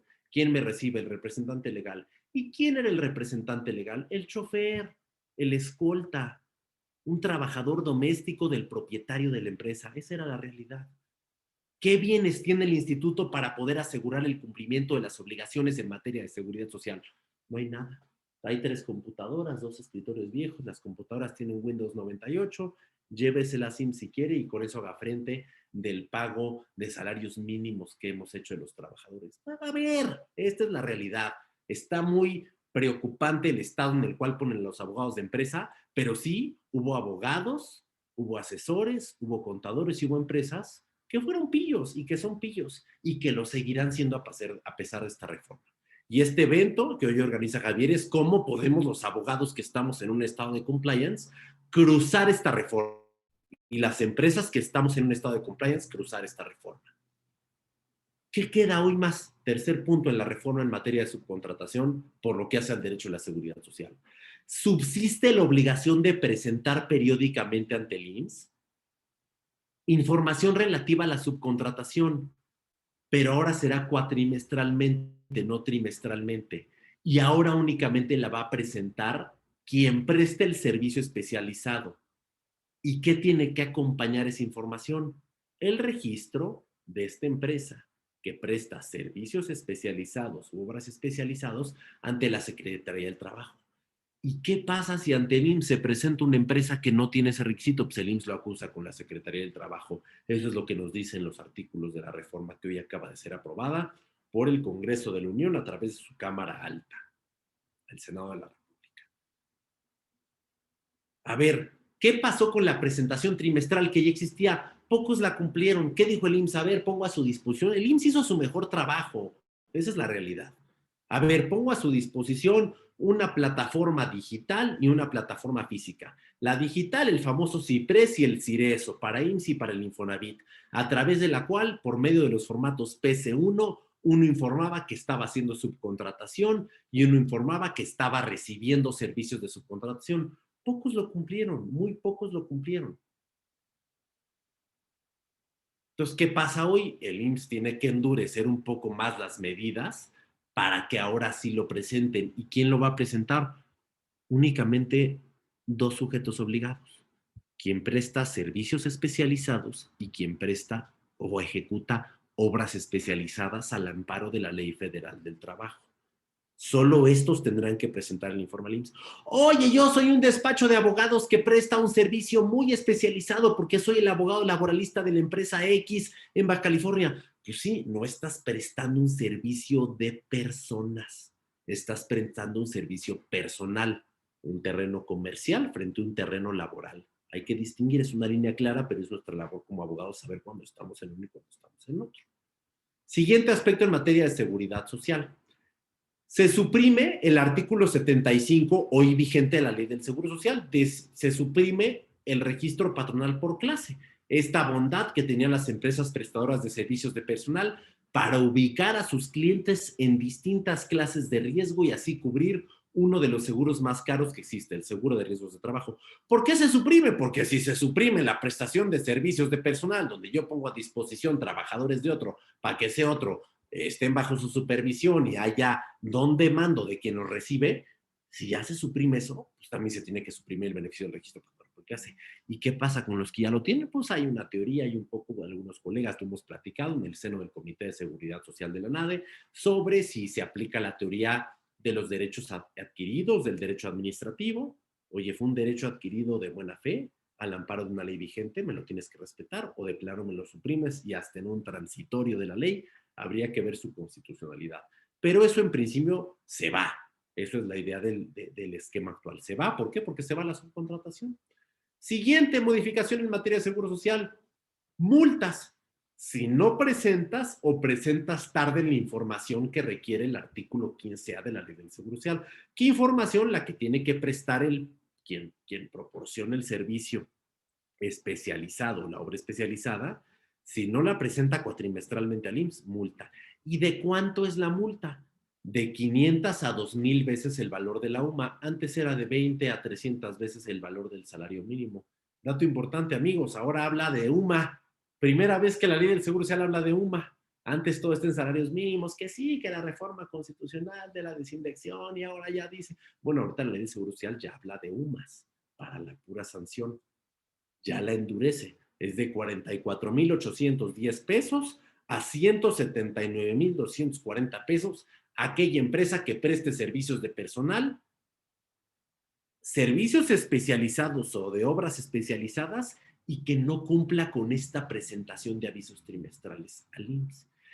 Y al final, una gran cantidad de transitorios ininteligibles, por medio de los cuales, uno, ¿qué pasa con la empresa que tiene registro patronal por clase? La prestadora de servicios que tiene la clase 1, 2, 3, 4 y 5, porque tengo clientes de la 1, de la 2, de la 3, de la 4 y la 5. Bueno, según los transitorios, el quinto transitorio, hay 90 días a partir de que entre en vigor la reforma para dar de baja estos registros y solicitar al IMSS que otorgue uno nuevo conforme al reglamento de la Ley del Seguro Social en materia de afiliación, clasificación de empresas, recaudación y fiscalización. ¿Y qué dice ese reglamento? Conforme a tu actividad más alta, conforme a la peligrosidad más alta en la que están tus trabajadores. ¿Qué dice el transitorio sexto? La obligación de entregar la información cuatrimestralmente ocurrirá dentro, no a partir, dentro del periodo de 90 días naturales posterior a la entrada en vigor. Así que quien se dedique a esto, empezar a juntar los papeles. Y ahorita para la sesión de preguntas y respuestas, digamos la parte más rica y la platicaremos con Pilar, la platicaremos. ¿Quién sí entra aquí? ¿Quién sí y quién no? ¿Quién sí está en un esquema laboral en donde prestas trabajadores a disposición de alguien? ¿Y quién está en un esquema puramente mercantil en donde los trabajadores no están a disposición de alguien? Es un tema interesante. Séptimo transitorio, quizá el más complejo en materia de seguridad social. Existen varios esquemas, y ya fueron comentados anteriormente por mis colegas que me precedieron en el uso de la palabra, varios esquemas para transmitir los trabajadores de una empresa a otra. Y en materia de seguro social pueden ser 3: sustitución patronal, fusión o una simple migración de trabajadores con reconocimiento de antigüedad para efectos laborales. Eso no importa el IMSS. La antigüedad no importa para el IMSS, ni la PTU importa para el IMSS. Pero sí qué trabajadores migran de qué empresa a qué y con qué clase y prima van a pagar el seguro de riesgos de trabajo. Y este séptimo transitorio nos dice una gran cantidad de reglas que debemos observar. Primera, una regla bien compleja y que yo cuestionaría su constitucionalidad, pero compleja. Todos los movimientos de trabajadores que se hagan dentro de los 90 días posteriores a la entrada en vigor de la reforma, se considerarán sustitución patronal. Ah, caray, ¿cómo así? Yo como empresa tengo la posibilidad, no conforme a mi imaginación, ni a la imaginación de mi asesor fiscal laboral de seguridad social o corporativo, conforme al texto vigente de la ley dentro del derecho positivo mexicano, elegir dentro de 3 distintos sistemas: o sustitución patronal, o fusión, o migración de trabajadores. La que mejor me convenga, pero siempre cumpliendo con la ley.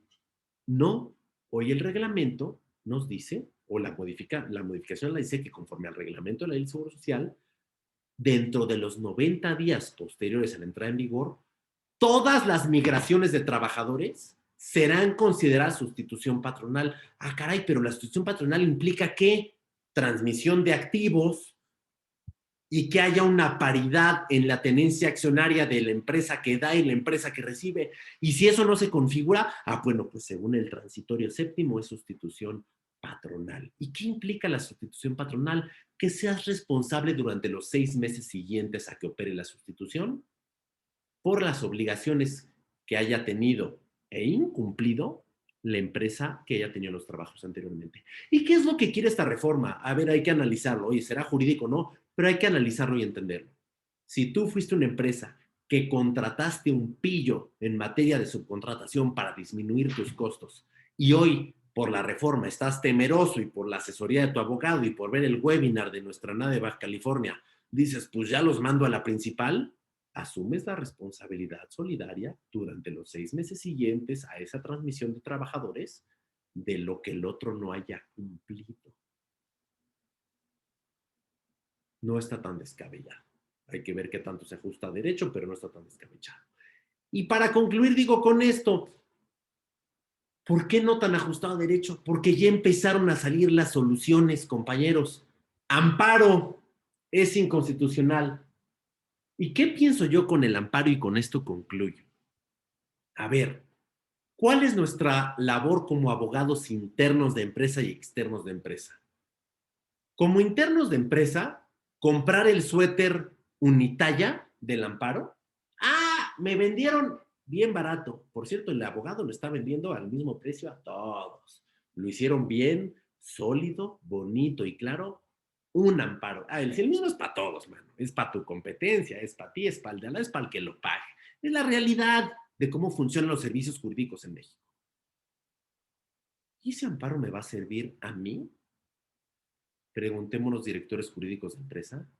Preguntémosle al director de operaciones de la empresa.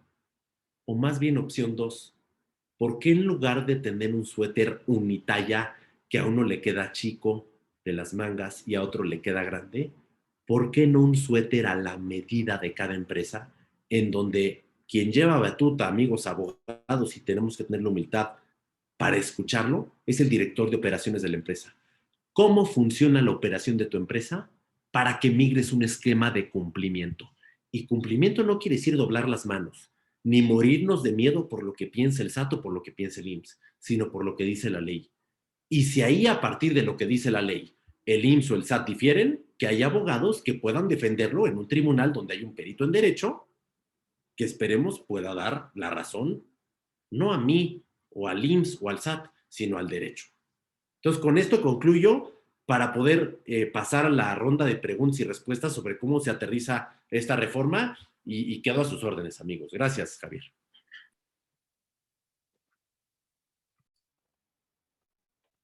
Muchas gracias.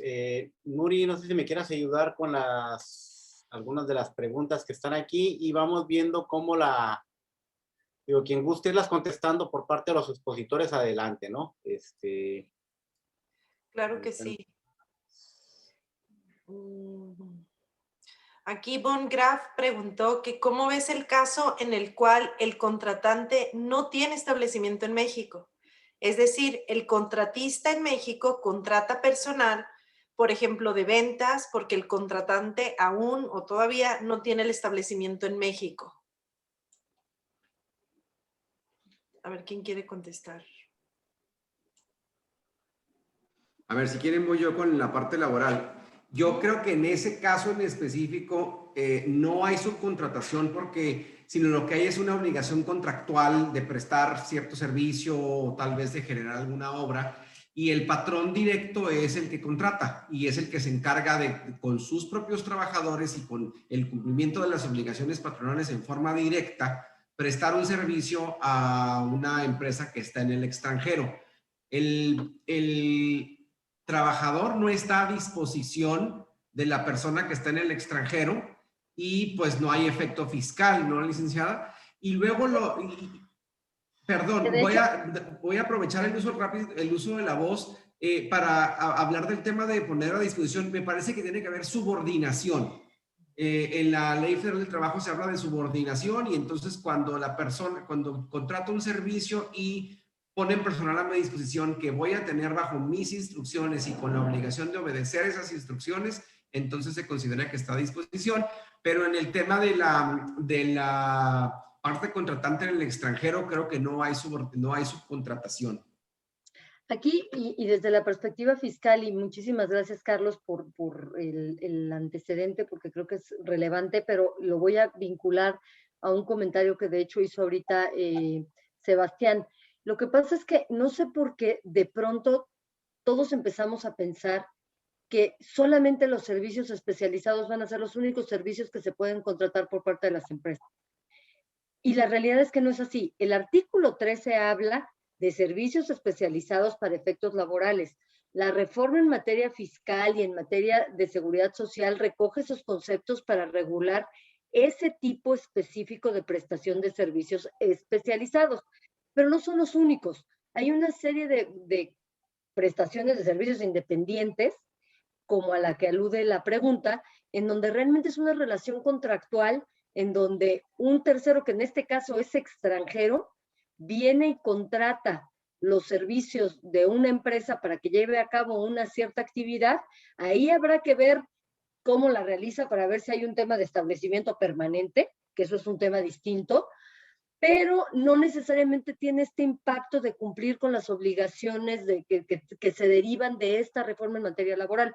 Entonces, creo que hay que hacer un análisis muy a conciencia, y creo que ese es un tema Ahorita que decía Sebastián en el tema de cómo abordar esta reforma, cómo hacer el análisis, no podría estar más de acuerdo en que este análisis tiene que ser holístico, tiene que ver a toda la organización y tiene que ser colaborativo. Las áreas tienen que colaborar en este análisis porque el impacto puede ser en muchos diferentes matices y no necesariamente todo va a ser un impacto de, ya esto va a ser servicio especializado, ya necesito fusionar a todos los trabajadores en una empresa. O sea, creo que sí debe haber un trabajo mucho más profundo en relación con este tema.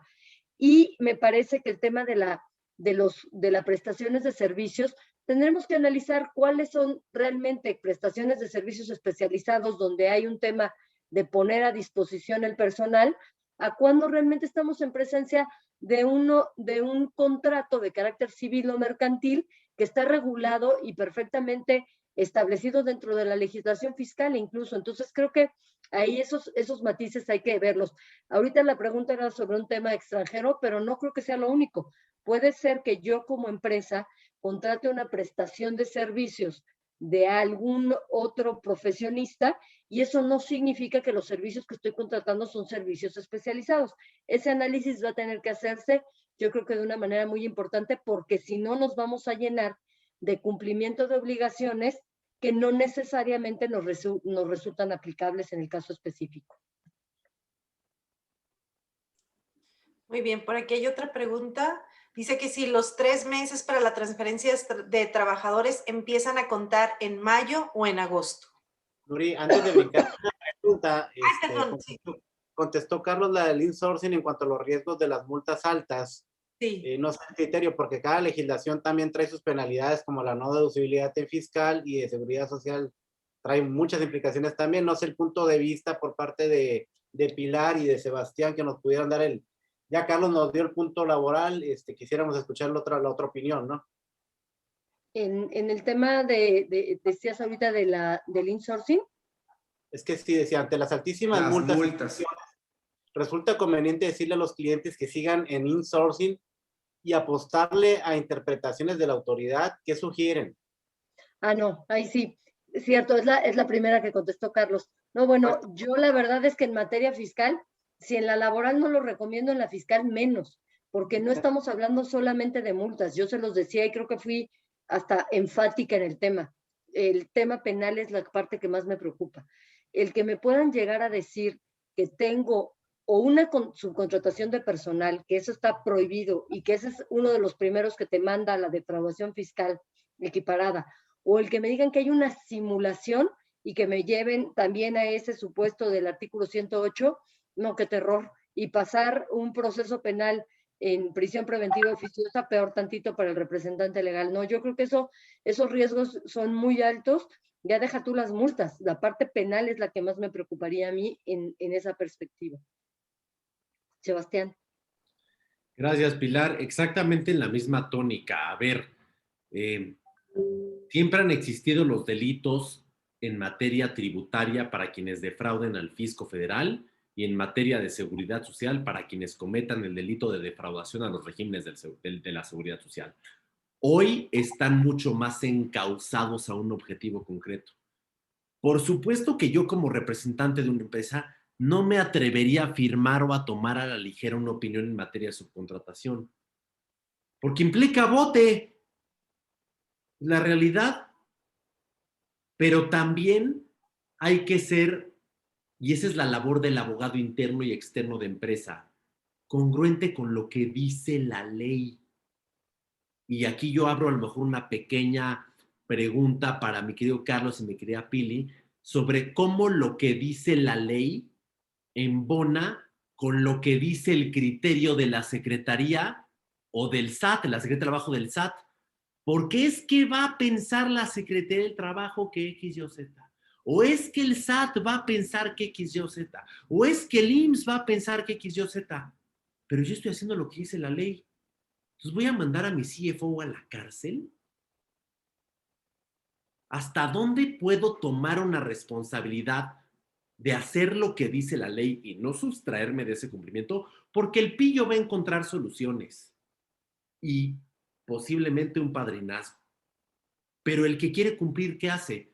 sea, yo les preguntaría aquí, para terminar la pregunta, pero perdón, Javi, que me haya saltado, Carlos y Pili, o sea, ¿qué opinan respecto del criterio en el cual una empresa diga, estoy haciendo lo que dice la ley conforme a la interpretación que yo, abogado interno y yo, abogado externo, tengo, pero esto no lo pueda ver bien la autoridad? Yo lo que creo es que hay que atender al espíritu de la ley. Yo creo que la ley la podemos leer, la podemos entender y la tenemos que interpretar. Y tenemos que identificar qué es lo que la ley realmente busca, ¿no? Qué es lo que se quiso decir, lo que el legislador realmente pretendió. En el esquema de ver cómo esta reforma se está dando, por lo menos de manera formal, con la intención de evitar prácticas evasoras. Creo que una recomendación alrededor de, y me queda claro que el pillo va a buscar trucos, pero una recomendación atendiendo a la pregunta en términos de exponerse a un riesgo de este tipo, la verdad es que yo no lo daría. El riesgo desde el punto de vista laboral conlleva pues, una serie de multas altas.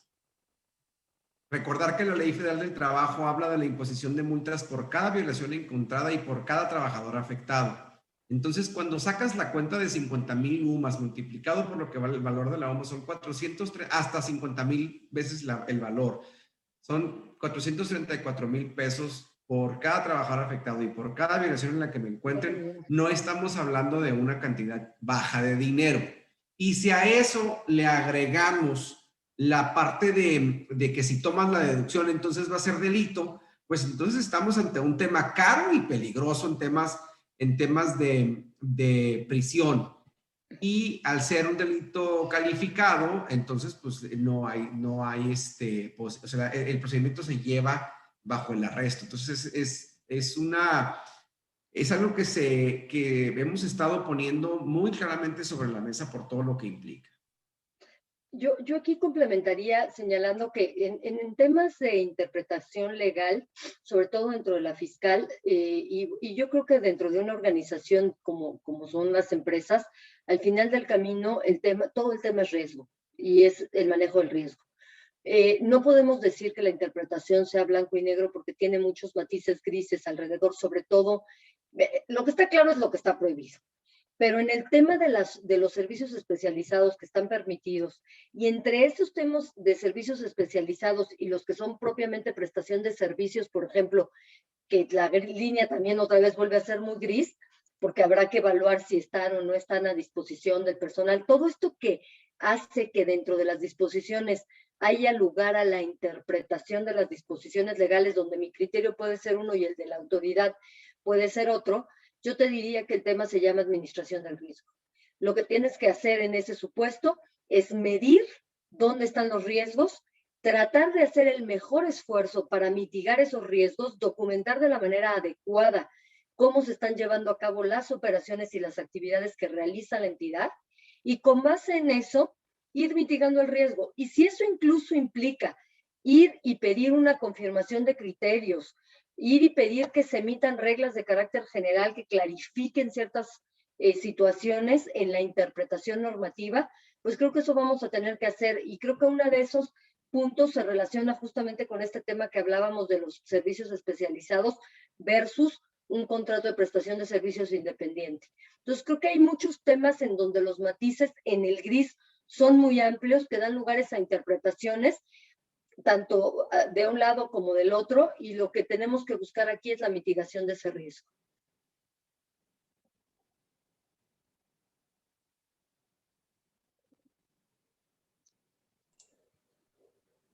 No sé si tengan otra pregunta, si no yo quiero hacer un comentario en particular. Adelante, Pilar, si gustas. Ok, yo creo que hemos platicado mucho aquí, tanto Sebastián como Carlos y una servidora, sobre toda la reforma con un enfoque mucho de esta prohibición a los servicios de subcontratación, de este tema propiamente enfocado a que las empresas tienen que traer a sus trabajadores y que estén dentro de las empresas operativas, que eso es un poco la esencia, y vigilar toda la parte del cumplimiento en el pago de los impuestos, de las contribuciones de seguridad social y obviamente pues de cumplir las obligaciones laborales. Pero creo que la reforma abarca una parte muy relevante, que es este tema de los servicios especializados. Yo puedo apostarles que hay muchas empresas que hoy en día dicen, no están preocupadas por la reforma, porque dicen, no, yo tengo a mis trabajadores dentro de la empresa y pues no tengo ningún problema, pero no se han dado cuenta que a pesar de tener dentro de la empresa, dentro de su organización trabajadores, puede ser que la reforma los esté impactando. ¿Por qué? Porque hay una serie de obligaciones en servicios especializados que se están asumiendo y cosas que van a tener que cumplir para efecto de no caer en supuestos como los que acabamos de comentar, de estas líneas grises o matices grises. Entonces, yo creo que un tema relevante para transmitir como abogados a las empresas es que a pesar de que ellos tengan dentro de su estómago a los trabajadores, tienen que evaluar la contratación de servicios especializados que llevan a cabo con sus proveedores. ¿Por qué? Porque tienen servicios de comedor, tienen servicios de vigilancia, tienen servicios de limpieza, tienen servicios de mantenimiento, tienen servicios de IT, o sea, todos esos servicios que seguramente serán especializados. Y luego ya ni hablamos de la prestación de servicios independientes, ¿no? Pero tienen todos esos bastante bien documentados. Lo que hay que revisar es los objetos sociales, porque muchas veces los objetos sociales que se creaban en el pasado, las empresas decían, y lo comentaba Carlos, que podían hacer todo y más. Entonces, si revisamos sus objetos sociales, seguramente van a estar dentro del objeto social todas esas actividades que hoy en día las lleva a cabo un servicio especializado. Y además tienen que establecer revisiones en sus contratos, porque esta parte también es sumamente trascendente debido a que a veces no están ni siquiera bien pactados o ni siquiera están documentados en contratos.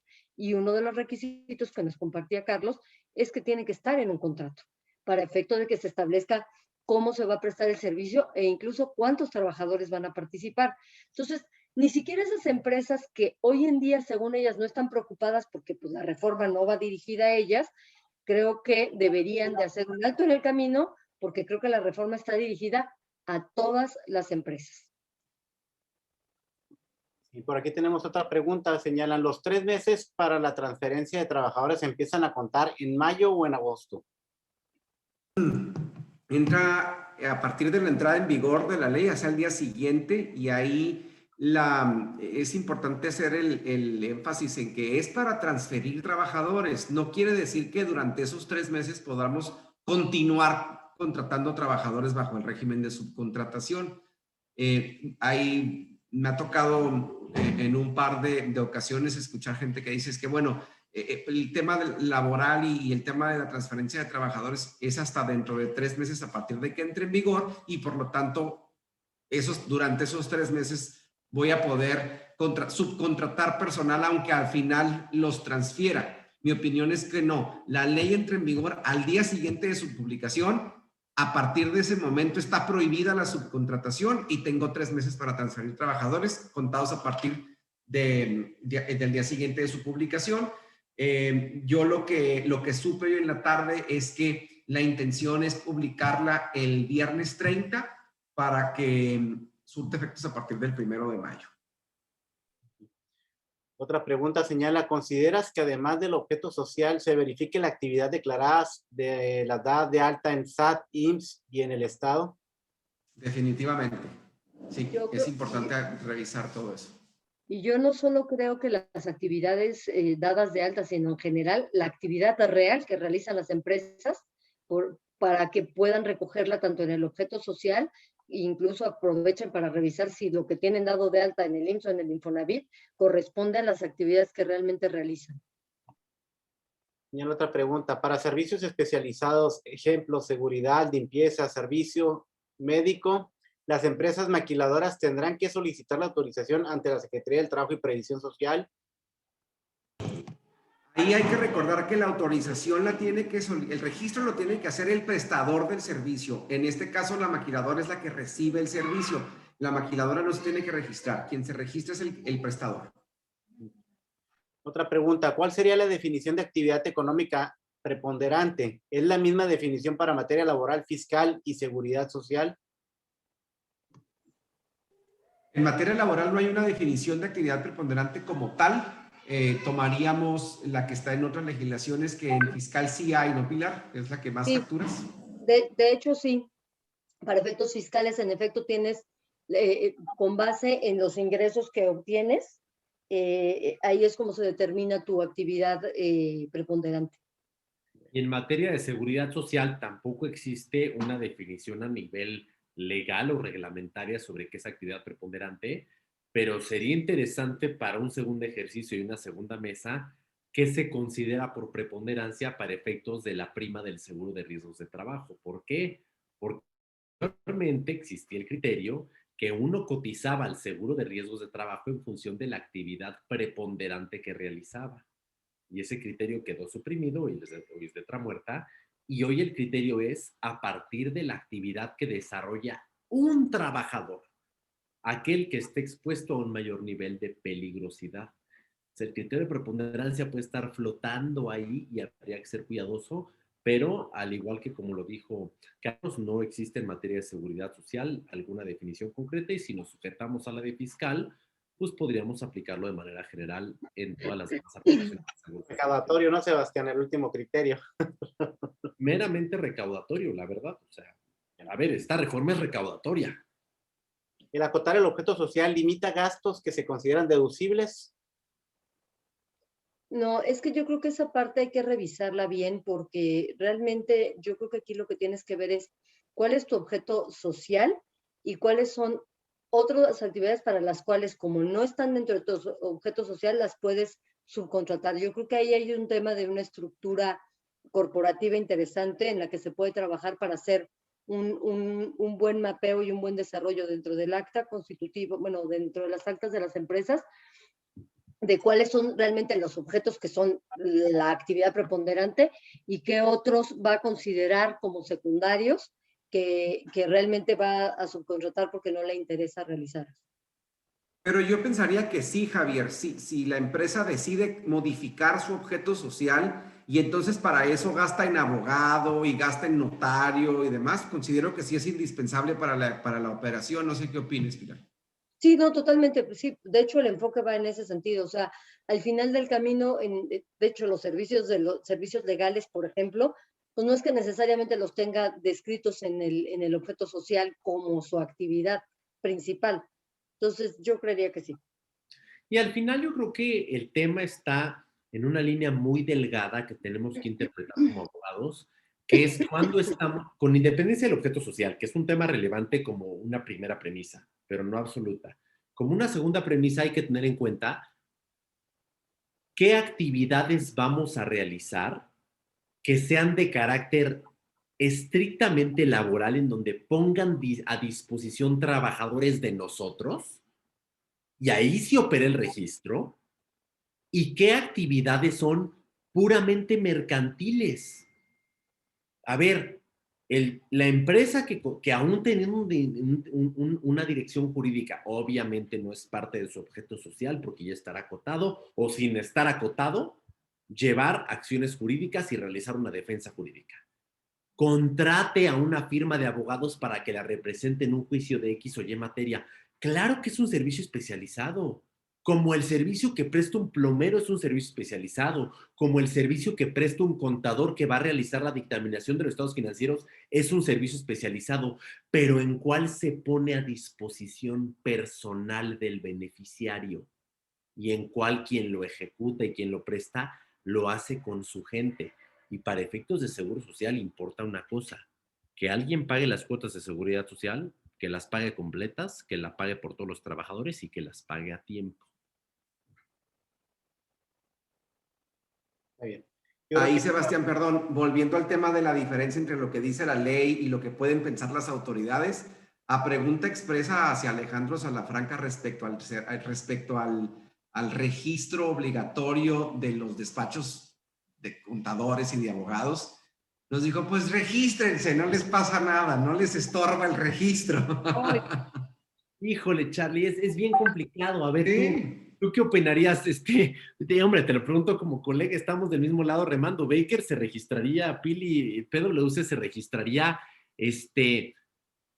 ¿qué implica el registro? ¿Qué implica levantar la mano como abogado y decir, yo soy de los que le aplica?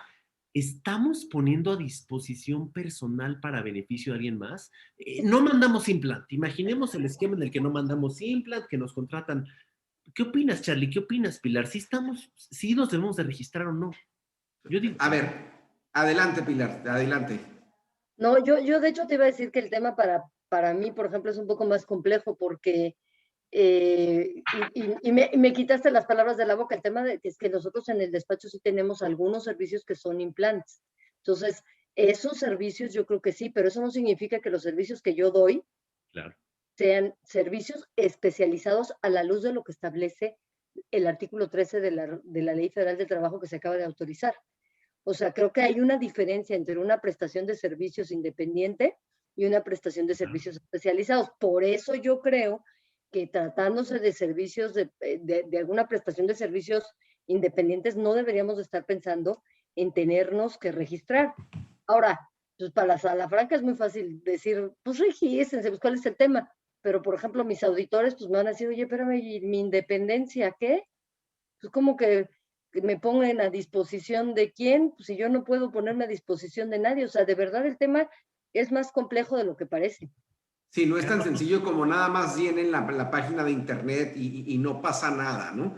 Yo lo que creo es que jurídicamente hay argumentos suficientes para alegar que no hay obligación de registro, que no hay subordinación, que no tenemos, que no estamos los abogados, por ejemplo, en mi caso, a disposición de nuestros clientes, pero al mismo tiempo creo que sí va a haber empresas que nos digan, pues te vas a tener que registrar porque si no, no puedo deducir tu gasto. Entonces, si no te registras tú, pues voy a buscar un despacho de abogados que sí se registre. Como se lo va a del convertir en IVA, un tema todos, práctico. ¿no? La retención, no, tienes que entrar.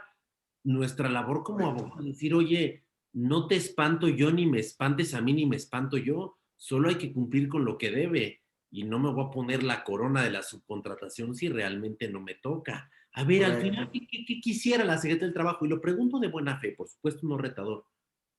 ¿Tener un registro de toda la Proveeduría Nacional de Bienes y Servicios?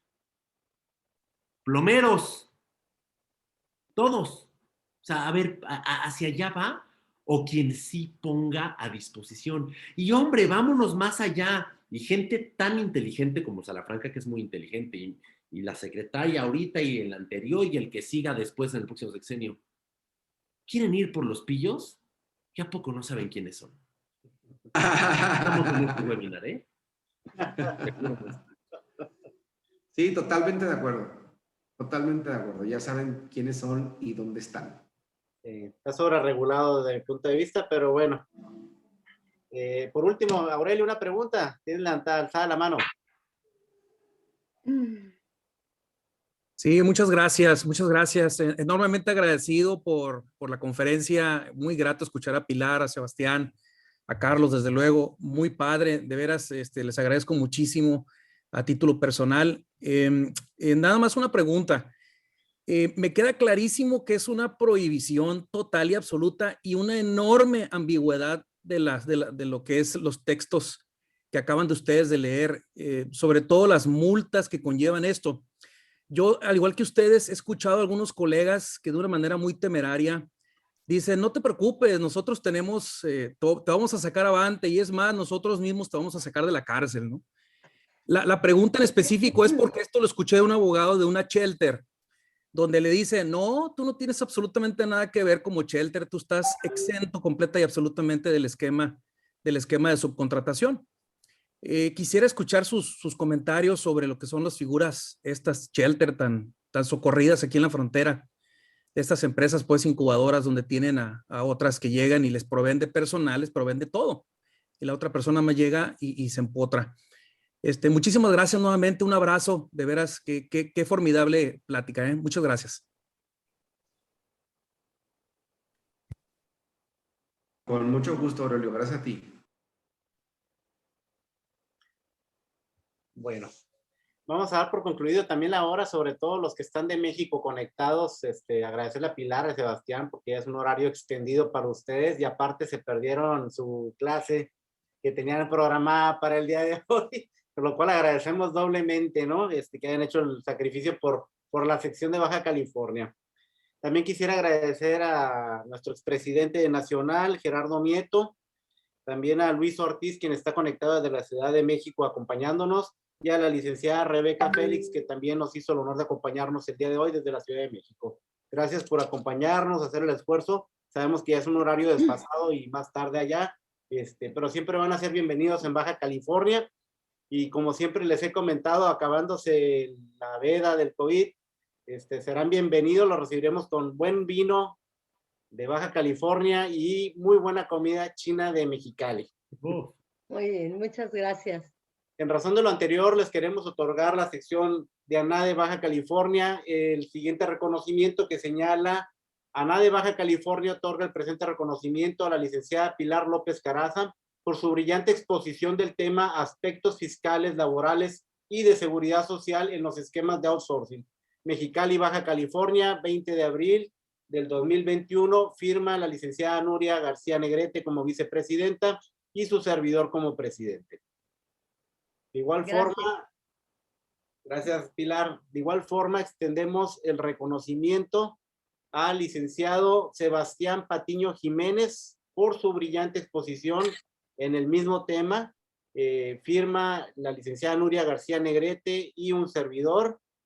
Y también queremos agradecer a Carlos Cachanilla, hoy en Tijuana, excelente expositor. Gracias, Carlos. Licenciado Carlos Martín del Campo Carrasco, de igual forma por su exposición del tema aspectos fiscales, laborales y de seguridad social en los esquemas de outsourcing. Firma la licenciada Nuria García Negrete como vicepresidenta y su servidor como presidente. Muchas gracias a todos, fue un gran éxito, tuvimos 96 conectados en la hora pico, y agradecerle a todos los que continúan conectados por ya ser una hora un poco desfasada también. Gracias, un abrazo y esperamos volverlos a tener pronto con ya la aplicación práctica de estos temas, ¿no? Muchas gracias. Gracias. Buenas noches. Buenas noches, hasta luego. Buenas noches. Gracias a todos. La última petición, quien pueda abrir cámara para fotos. Gracias.